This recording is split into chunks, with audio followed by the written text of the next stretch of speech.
Hello and welcome to the first episode of the Academy Countdown here at The Runner. My name is Zachary Trevino and I am the opinions editor and blog writing coordinator here. And today I'm joined by a very special guest. Hi, I'm Jonathan Cortes, podcast editor. And for our first film, we are looking at One Battle After Another. And I gotta say, what an explosive opening to looking at all these movies, huh? I loved it. Saw a movie. If you guys don't know, this movie was made by Paul Thomas Anderson, PTA as he's known on the street. But very big named actor and a very high budget bombastic movie, I really gotta say. Yeah, long opening, a long closing, one battle after another. It should be called one story after another because there's so many different layers, different stories going on. Like, just overall cinematic, absolute cinema. Yeah, it's truly some phenomenal stuff. And talking about that opening, did you expect this movie to be like what did you expect going into this movie? The marketing, I didn't really know too much about it. And all I really knew was, Leo's in it, Mm-hmm. Sean Penn's in it. But as far as like the overall story or like the social stuff that it touches, Mm-hmm. I didn't really expect all of that. So I don't know. I didn't expect going in too much. I know maybe there was like the whole Taken scenario going on. Yeah. But yeah, I didn't really like watch previews or see trailers. So I was kind of like going into it and not knowing what to expect. But I was definitely like, I got a good story out of it at the end.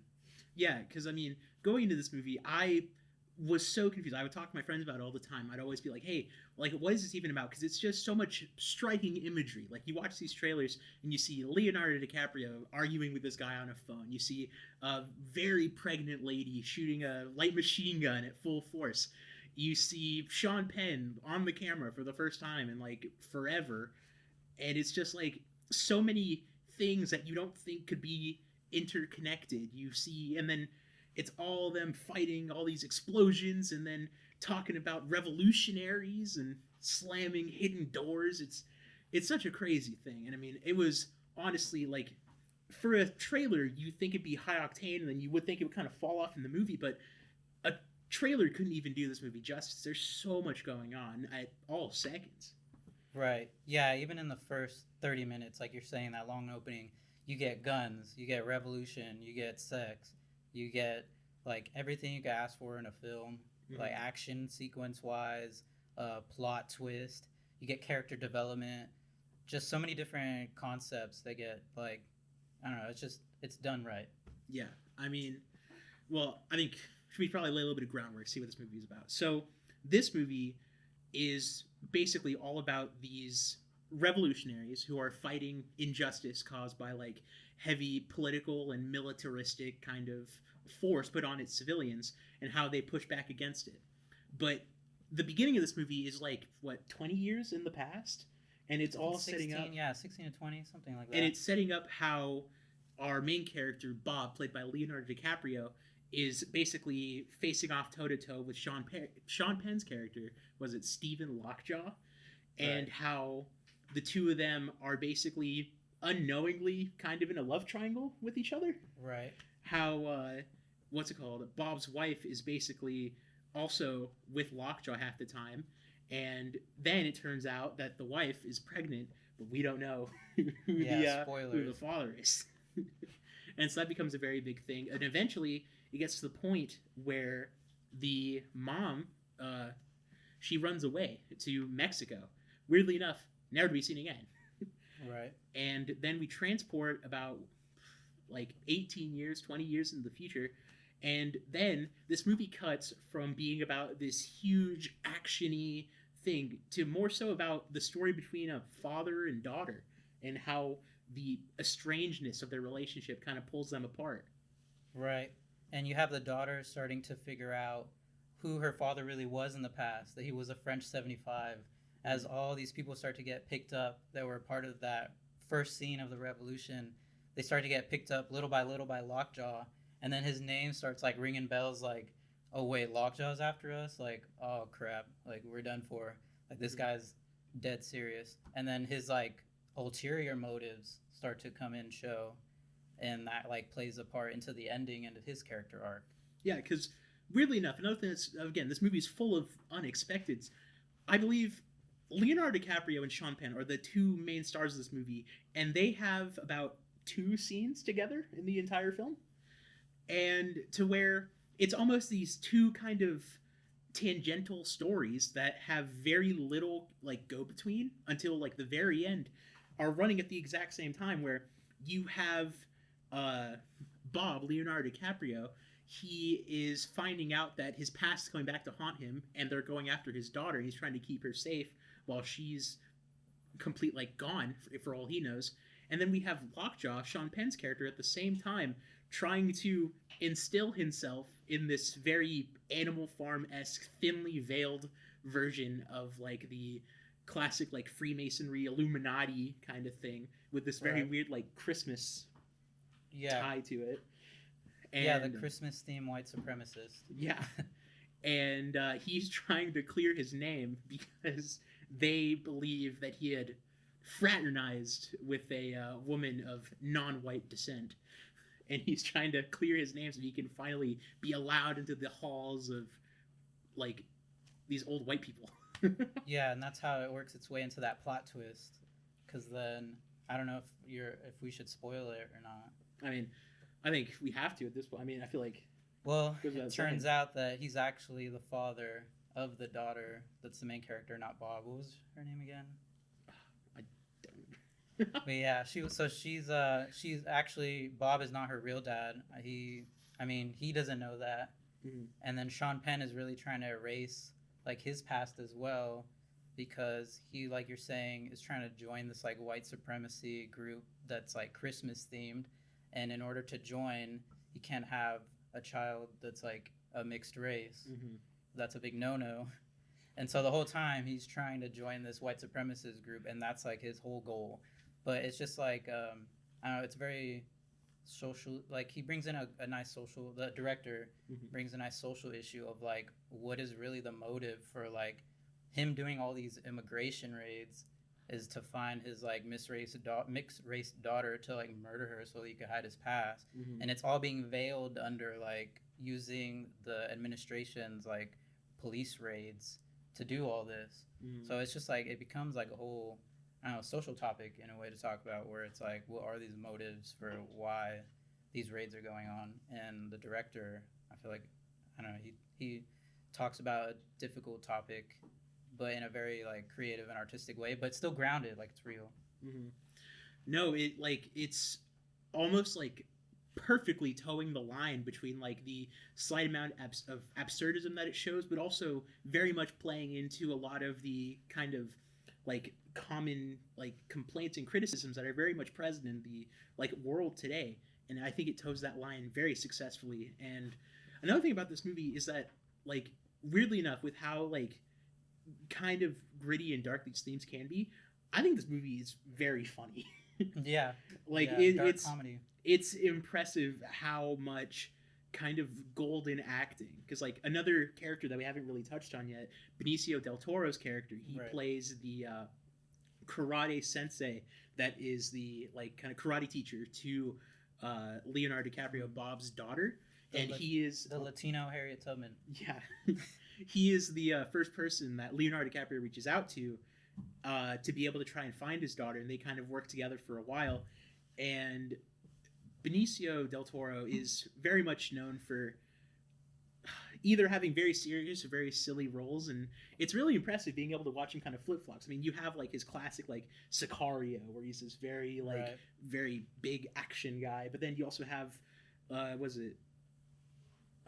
Fear and Loathing in Las Vegas, where he's playing this like druggy guy who's going like just to Las Vegas with what's his face, Johnny Depp. Right.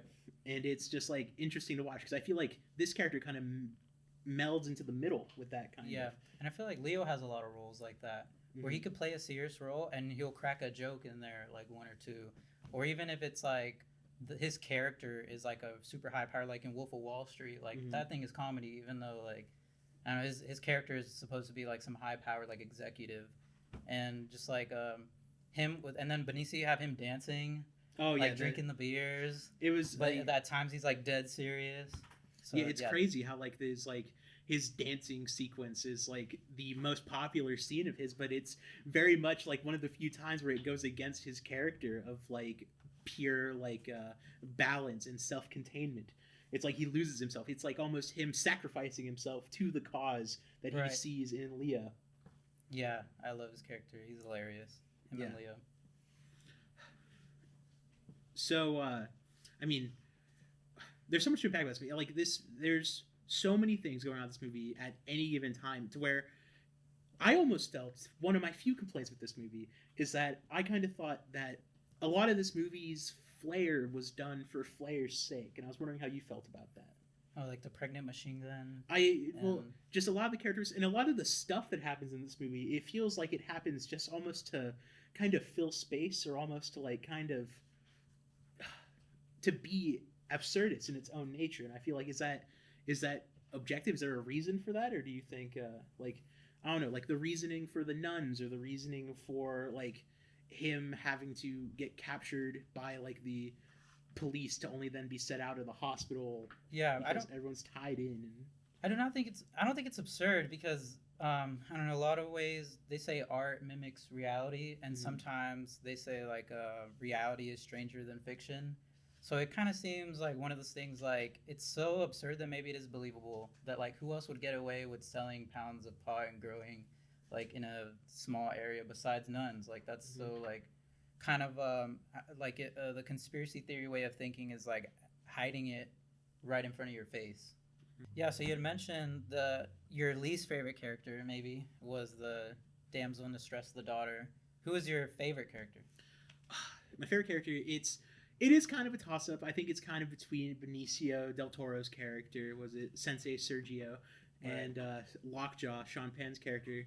But I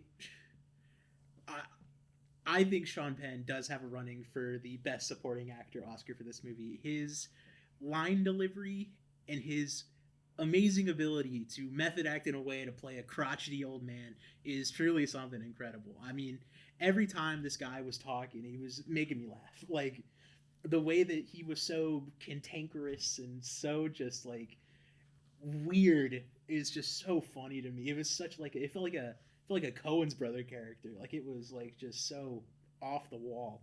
Yeah, I agree. He's definitely up there for supporting actor award. Honestly, just off aura alone, I feel like it was a layup for him. Because I mean, like my dad, I watched it with my dad, and right away when he saw Sean Penn, he was like, "Whoa, like is that Sean Penn?" Like out of every character, that was the one he recognized. So I feel like aura alone, like on screen, he's got that.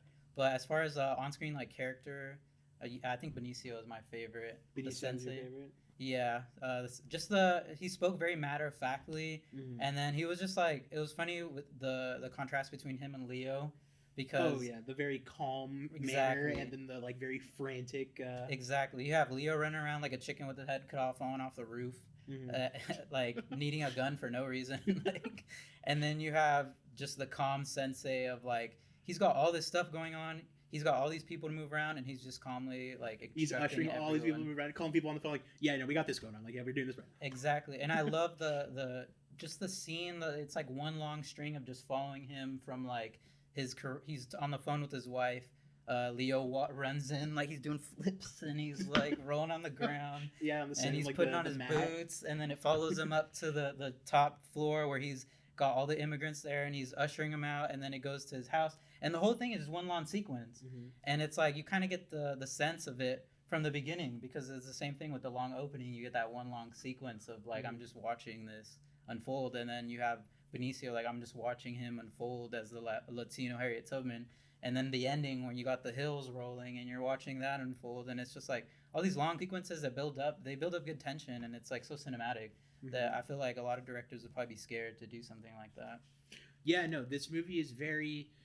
Even with all of its chaos, it is still very fluid. And yeah, I wanted to ask you specifically, like, what was your takes on the ending? I mean, like, what do you think? Like, was it very like ingenious to kind of have like the big long mountain range sequence? Yeah, I like that because it just gave it something like an exclamation point, kind of like something that gave it a signature.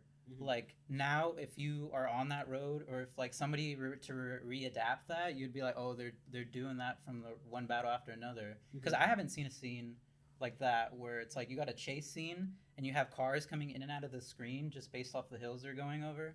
Like to me, that was just like that's what film and cinema is all about. Like finding some creative way to implement something that's so simple as like following one car following another car, but finding a way to make it creative.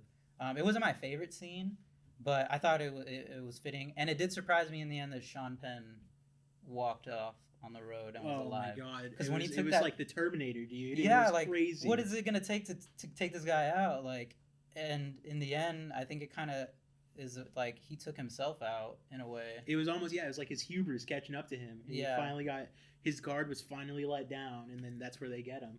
Yeah. So I mean, was the ending your favorite scene? I wouldn't say the ending was my favorite. I thought it was very interesting because it does like kind of set it up in a way where like you think something's gonna happen. It's a lot of like conditioning. It kind of reminds me of like the end of The Sopranos, where it's like the same kind of sequence over and over again, to where it kind of gets you thinking about this one way, and then kind of like shows you how that kind of monotony is used to the advantage of the characters. And I think it is a very well done sequence. Like mechanically, I don't know if it's the most interesting to watch. A little long but also interested. I think the scene that you were talking about, the scene where Bob is with Sergio and they're like setting up his escape, I think is probably the best sequence in the movie. Right. Yeah. But no, honestly, like, I mean, what would you rate this movie out of 10 if you had to say? Out of 10? I feel like I'm biased because I do like the direction he was going with the social constructs he was trying to talk about. And, like, I love Leo's performance, and I love, like, his whole conspiracy theory, like, character and being a part of the revolution and the code speak. And, like, I honestly want to give it, like, a 9 out of 10. Like, if there were some scenes that maybe build up the tension a little more instead of feeling so long-winded. But even then, that could be a preference because some people like those like slow churn movies that like you gotta wait until something builds up. But with this one, that didn't happen. Like right away, the first scene, like Sean Penn getting pulled up on by Tiana Taylor. I'm not gonna talk details, but you know, right away, it gets hot and heavy. It's a crazy spicy. Scene. I mean, yeah. So it's not a slow burner, but there are slow moments. But I can't find one blemish on this movie. The cinematography was good, the acting was good, the storytelling was good, just everything, the culture of it was diverse. Like I love how they implemented so many different actors that are like big screen names, but then also like you have including other characters that like you may not see in movies normally, like minority characters. And 9 out of 10. I just thought it included everything. Oh my god. I had to cough so bad and your answer was so long. I'm so sorry. Oh my god. But yeah, I would rate this movie like probably the same as you. I'd probably give it like that 8-9 range, where I think this movie had so much to show and so much to give, and it tried to deliver so much, but also it did deliver at the exact same time. Right. And so now moving on to the Oscars, the Best Picture question. That is really the question leading over everybody's minds as we enter all this way to March 15th. And it seems that One Battle After Another is very much one of the people's popular choices. And so I was wondering, do you think it has legs to go all the way? I mean, people's choice for sure. And like I'm saying, I'm biased. I bought the movie on Blu-ray. I liked it so much. But I think it has a chance to win Best Picture. I can't think of any other one that would like take it over, you know, but that's just my personal preference. That's just my opinion, what I think. I think it's going to win. Yeah, no, I mean, definitely. This movie, I mean, I'm sure all these have are good movies in their own right, but this movie, it felt special. It felt like there was a little bit of so much good was done by a lot of people who cared, and it really delivered. And I'm honestly, I can't not be impressed with how good this movie was. Right, and as far as, I mean, it has comedy. If you're a fan of comedy, it has comedy. If you're a fan of drama, it has drama. If you're a fan of, like, family dynamics, where they're talking about, like, an atomic family, and then you're talking about like what it means to be a family. I mean, it covers everything. Well, this has been the first episode of the Academy Countdown. My name has been Zach Trevino. I'm Jonathan Cortez. Thank you all for watching.